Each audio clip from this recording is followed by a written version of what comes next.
लेकिन ये एक सत्पुत्र का लक्षण होता है, वो अपने कष्ट को माँ पिता को बताता नहीं एक उम्र होने के बाद। पुत्र विदेश चला जाए पढ़ने के लिए या किसी भी कार्य के लिए और माँ का फोन आवे तो पुत्र चाहकर के भी व्यक्त नहीं कर पाता कि मैं दुखी हूं, मैं कष्ट में हूं। मुझे आज भी स्मरण है, खैर भागवत मंच से कोई निजी चर्चा नहीं करनी चाहिए, लेकिन द्वारिका की कथा के बाद 5 वर्ष पहले मैंने अपने जीवन की दूसरी कथा न्यूयॉर्क में की थी।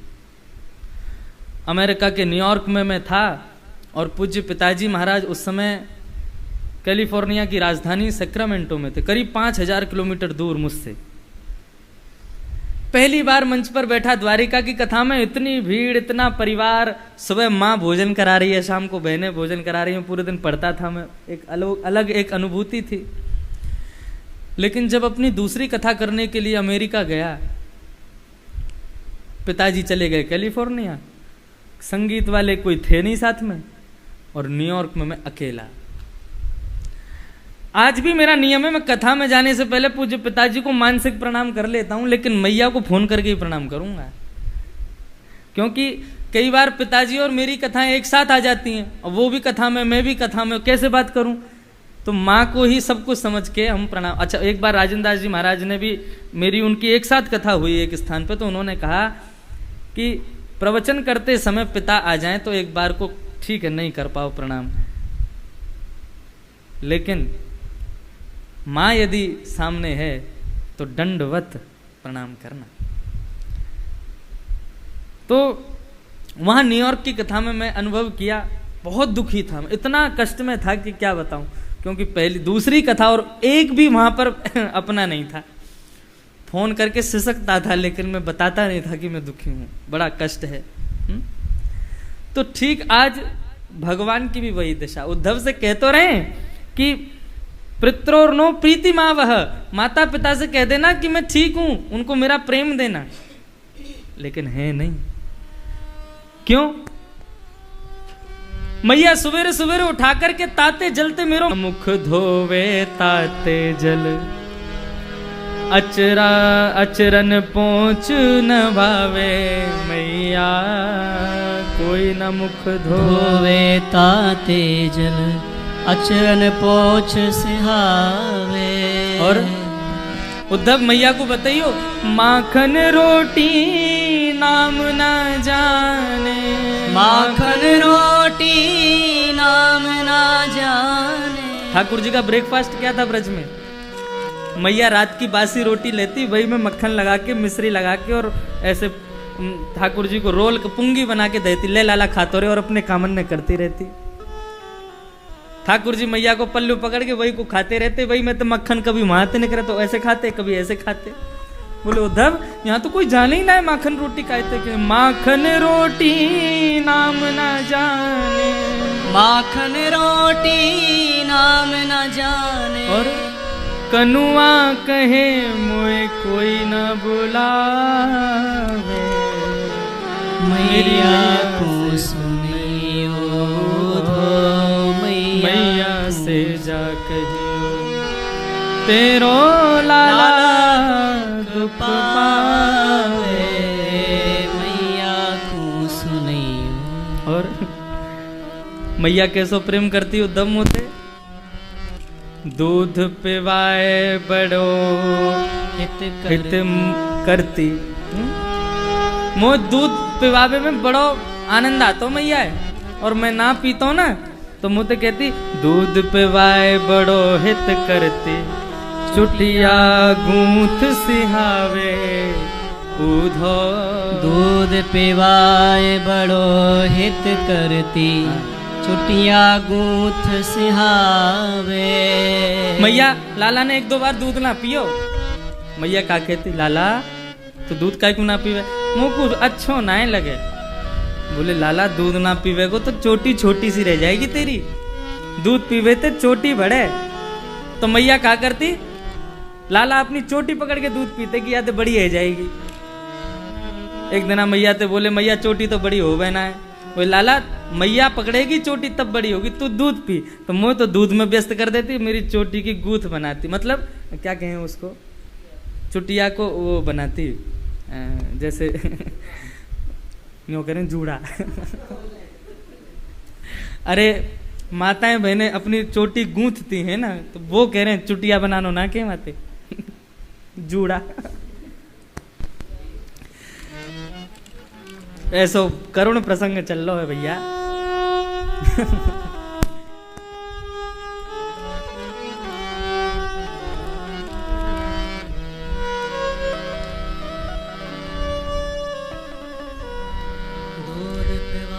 दूध पिवाए बड़ो हित करते, चुटिया चुटिया चुटिया गूंथ सिहावे, नहाती बार हंसे जो मेरो, नहाती बार हंसे जो मेरो, बार बार कुलदेव मनावे मेरिया। ये भाव हमारे ब्रजवासियों का भाव है। ठाकुर जी कितने कितने व्याकुल हो रहे हैं अपनी मैया के काजे, वो भाव बताए गए।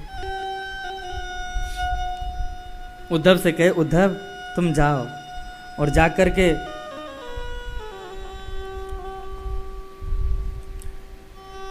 मेरे नंद बाबा और मैया से जाके कहियो मैं ठीक हूं, और गोपियों को मत संदेशैर विमोचय, मेरा संदेश जाके सुनाना।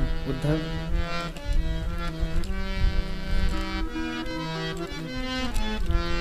श्री उद्धव जी महाराज ब्रज की ओर जा रहे हैं।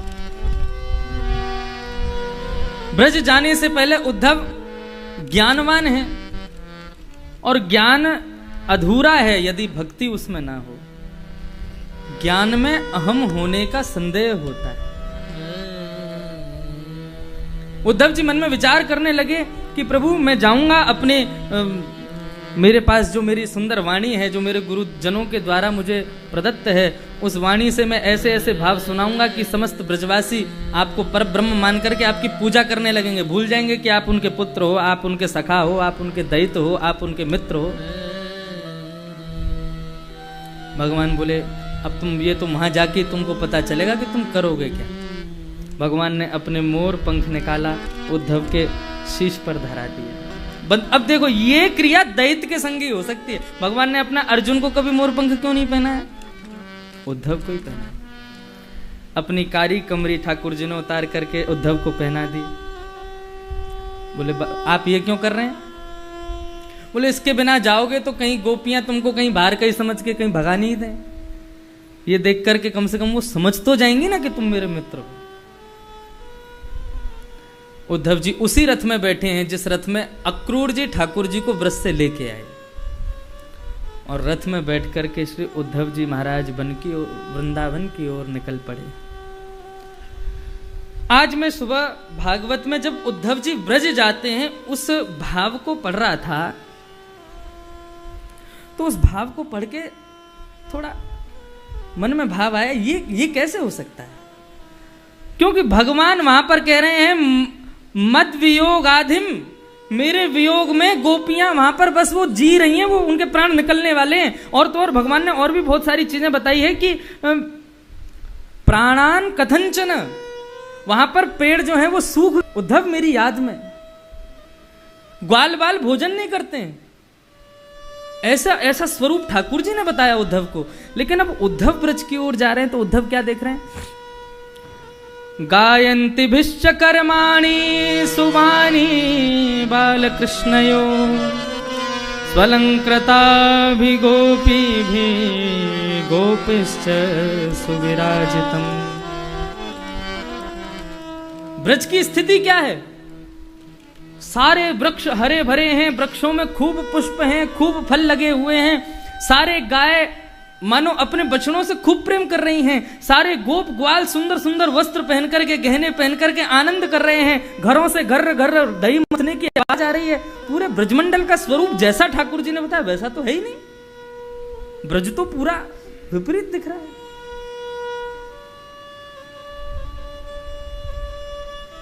भगवान ने जिस जिसके दुख का वर्णन किया वही सुखी दिख रहा है उद्धव जी को।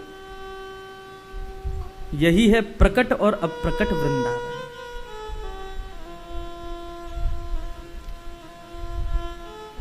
उद्धव जी को प्रकट वृंदावन दिख रहा है, लेकिन अप्रकट वृंदावन की तो दशा ही कुछ और थी। एक महाराज जी का प्रवचन सुन रहा था, वे कह रहे थे कि क्यों थी ऐसी स्थिति, क्यों ब्रज के लोग कृष्ण वियोग में जो एक पल को भी 3 युग के समान व्यतीत होना कहते हैं, आज कृष्ण वियोग में वो इतने आनंद में कैसे हो सकते हैं। तब वे कहते थे, बोले कि सुबह की सूर्य किरण जब उगती थी तो एक आश लेकर के उगती थी कि आज कन्हैया आएगा, और कहीं कृष्ण आवेगो। हमारे शुष्क चेहरान को देख के, हमारी गैयान के पत्रे दुबरे उनके स्वरूप को देख के, हमारे घर में दही ना मथी आके कहीं मांगन लगो कि दही दे दो, तो कहा देंगे बापू। तो कृष्ण आएगा, इस बात का स्मरण करके पूरा ब्रज सुबह उठ करके बिल्कुल अपने आप को नवा धुवा करके नवीन बनाता है, नए नए कपड़े पहनते हैं, ग्वाल बाल लड़के नए कपड़े पहनते हैं। बोले हमारो कन्हैया आ रहा होगा, हमारो कृष्ण आ रहा होगा। गोपियां अपना श्रृंगार करती हैं, नवीन नवीन आभूषण पहनती हैं। बोले आज कृष्ण आएंगे तो इतनी सुंदर बन के जाऊंगी कि मुंह को देख के एक बार को मेरे पास आके मुंह को आलिंगन कर लें। लेकिन मध्याह्न सूर्य होने के बाद जैसी शाम होनी शुरू होती है, धीरे धीरे धीरे धीरे सब ब्रजवासियों की स्थिति फिर से बिगड़ जाती है। आज भी नहीं आया, और अपने आप को सुला लेते हैं। कैसे सुलाते हैं? बोले कोई बात ना, कल आ जाएगा, आज ना आए कल आ जाएगा। अपने अपने गहनों को गोपियां संवार के रखती हैं कि कन्हैया कल आएंगे, कल फिर कह दूंगे कि मक्खन बने को बाकू पाएंगे। ऐसी स्थिति ब्रजमंडल की।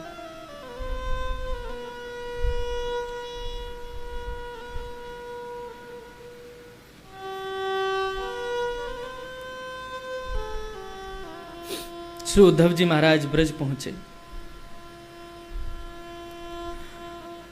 जैसे ही ब्रज पहुंचे हैं, गोप ग्वाल आज देख रहे हैं, बोले कि ये तो वही रथ है जिस रथ में बैठ के कन्हैया गए थे। अब तो पूरे ब्रजमंडल के मानो जैसे खोए हुए प्राण वापस आ गए हों। अरे कन्हैया आ गए हो, लाला आ गए हो, हमारो कन्हैया आ गए हो, अरे चलो चलो कन्हैया आ गए हो।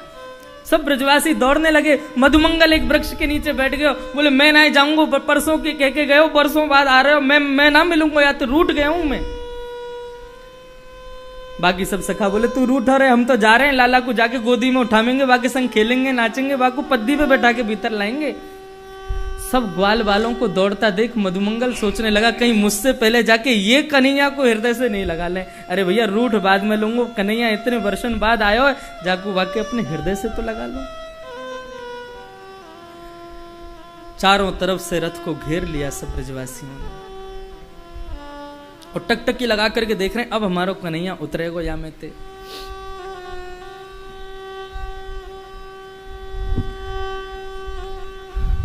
इतने में ही श्री उद्धव जी महाराज बाहर आए। जय श्री कृष्ण। ब्रजवासी उद्धव जी को देख ही नहीं रहे हैं, वो पीछे की ओर ही देख रहे हैं। बोले शायद ये वाको संग आयो है, वाको कोई दूत होगा, लाला तो पीछे है। बोले आप पीछे कहां देख रहे हैं, रथ में और कोई नहीं है, मैं ही था। ये बात सुनकर के मधुमंगल तो वहीं गिर गए। बोले कि कन्हैया आज भी नहीं आए हो? बोले आप सब ब्रजवासियों को बहुत स्मरण करते हैं, मैं उनका दैत मित्र हूं, मेरा नाम उद्धव है, आप सबको याद करते हैं, तो आप सबकी सुध लेने के लिए मुझको भेजा है उन्होंने। ब्रजवासी बोले, सब ग्वाल वाल बोले ये सुनवे थे पहले हम यमुना जी में डूब चोने गए, हमने यही प्रेम क्यों कि नहीं आते। अरे ये श्रीदामा है ना, ये सवेरे जल बाद में पीवे, उठ के आंख बंद करके पहले नंद भवन जावे, और नंद भवन जाके पहले कन्हैया को देखे, वाकू जब नैन भर के देख ले ना तब पानी पीवे। ऐसा प्रेम है श्रीदामा को। ये मधुमंगल जब तक कन्हैया अपने हाथ से एक कवल ना खा ले ना रोटी को, वाकई झूठी थाली में ही भोजन करे बैठ के, इतना प्रेम करे बातें। और इन सबन को प्रेम को या तरीका ते माने उत्तर दियो कि वर्षों बाद याद भी आई तो स्वयं नहीं आयो, अपनो मित्र भेज दियो उद्धव। अरे भैया कमी कन्हैया में ना है, कमी हम में ही है, हम ही ना पहचान पाए कि वो हमसे प्रेम करे ही ना, हम ही वाके पीछे पड़े रहते। उद्धव जी बोले मेरे पास समय कम है, मैं नंद भवन जाना चाहता हूं। ब्रजवासी कहने लगे अरे नंद भवन को मार्ग पूछ के काय को अपना समय बर्बाद करो, ये नदी है ना यहाँ के किनारे किनारे चले जाओ, नंद भवन तो ही उद्गम है या नदी को। बोले नदी का उद्गम नंद भवन से? बोले हाँ, कृष्ण वियोग में रो रही लाखों गोपियां, श्री राधा रानी यशोदा मैया, निस दिन बरसत नैन हमारे, निस दिन उनके नेत्रों से अश्रुपात होते हैं, बहते हैं, वही उनके अश्रु बिंद नदी बन करके बह रहे हैं। ये नदी नहीं है, उनके अश्रु बिंद हैं कृष्ण वियोग के। चले जाओ उद्धव इसके किनारे किनारे। उद्धव जी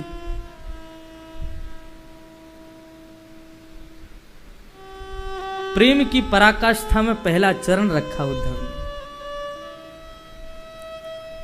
उद्धव जी के विषय में यहां वर्णन लिखा है श्रीमद् भागवत में कि उद्धव जी को क्या लगता है, कभी तो लगता है कि ये सब बड़े दुखी हैं, और कभी क्या लगता है अरे कृष्ण तो ये खेल रहे हैं, अरे कृष्ण तो वो बैठे, अरे कृष्ण तो वो गैया चरा रहे हैं दूर, अरे ये आवाज तो कृष्ण की है, कोई गोपी दौड़ के गई उसके पीछे पीछे, अरे ये तो कृष्ण जा रहे हैं। ऐसा अनुभव, ऐसा आभास हो रहा था उनको सब जगह से। और जाते ही श्री उद्धव जी महाराज सबसे पहले मिले हैं नंद बाबा से। नंद बाबा से जाकर के श्री उद्धव जी मिले। नंद बाबा कह रहे हैं अप्याययास्यति गोविंदः स्वजनान् सकृदीक्षितुं तर्हि द्रक्ष्याम तद्वक्त्रं सुनसं सुस्मितीक्षणम्।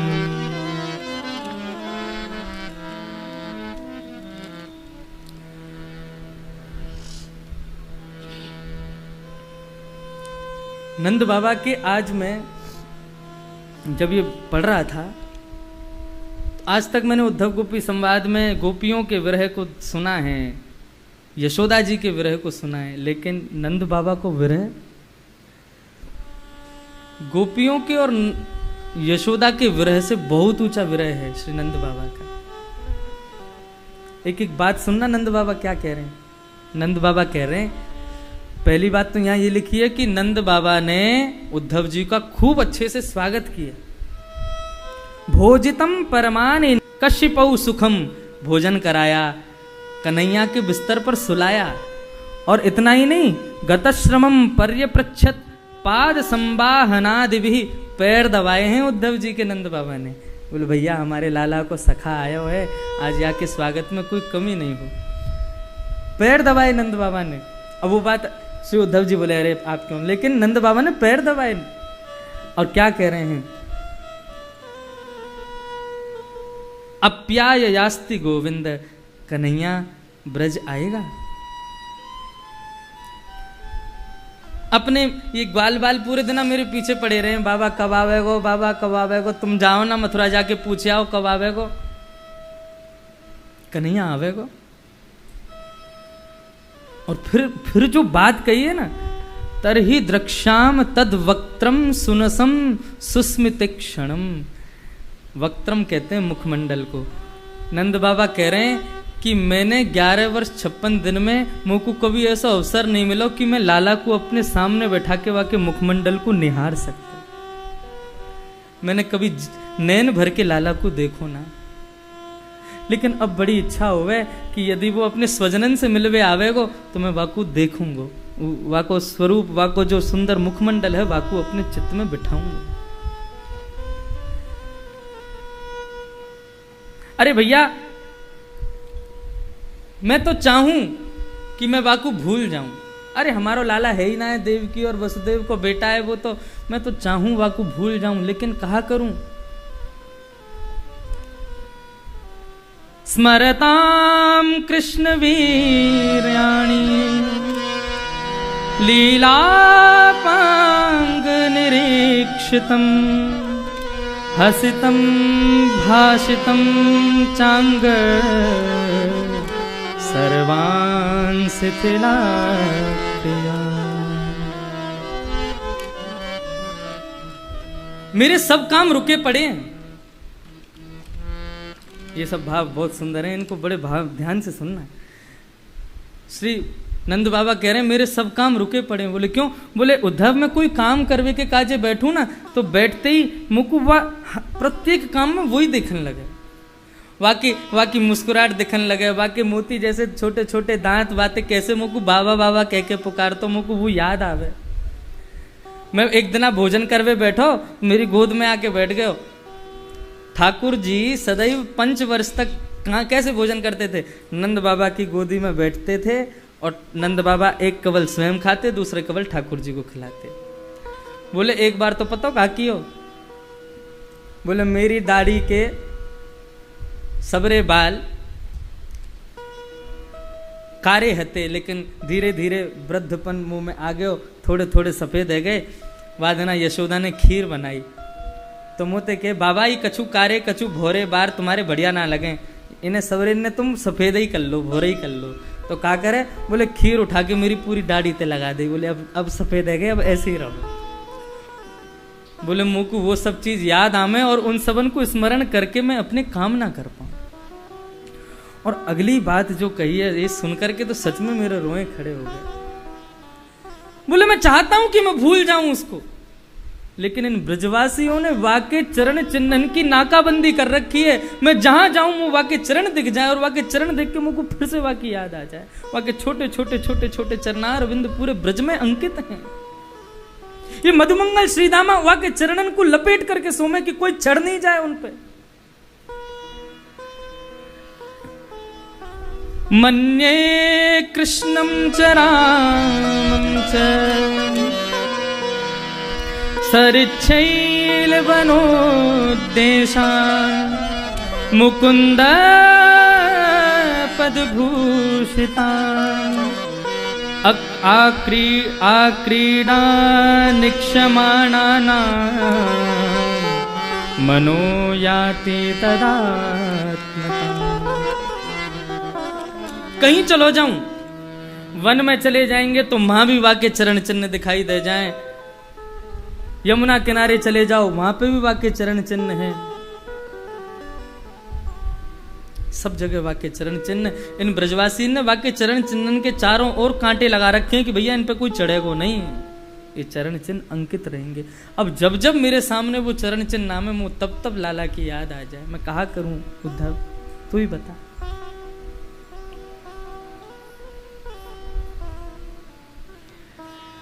इस प्रकार से श्री नंद बाबा कह देते हैं, मन्ये कृष्णम च रामम च प्राप्ता विह सुरोत्तमे सुराणाम महदार्थाय गर्गस्य वचनम यथा। वो कहते हैं मुझे तो लगता है ये कृष्ण और बलराम दोनों भगवान हैं। इनकी लीलाएं ऐसी थी कि मुझे ऐसा लगता है कि ये भगवान है। और तो सुनो ना उद्धव, गर्गाचार्य जी भी मुझसे यही कह के गए थे कि ये नारायण समो गुण ही है, नारायण के समान गुण वाले। इस प्रकार से श्री नंद बाबा अपने मनोभाव को उद्धव के आगे प्रकट कर रहे हैं। नंद बाबा और उद्धव दोनों बात कर रहे थे, इतने में ही यशोदा आ गई। बोले अरे धीरे बात करो, इतनी जोर जोर से बात मत करो, मेरो लाला सो रहे हो, बड़ी मुश्किल से मैंने वाको सुलायो। कभी मोते के मुंह को मैया चंदा चाहिए, कभी मोते के मुंह को मैया बहू लिया, कैसी बहू लिया? बोले इतनी बड़ी बहू लियाओ कि मैं अपनी जेब में रख के चलो जाया करूं, ऐसी बहू लियाओ मैया।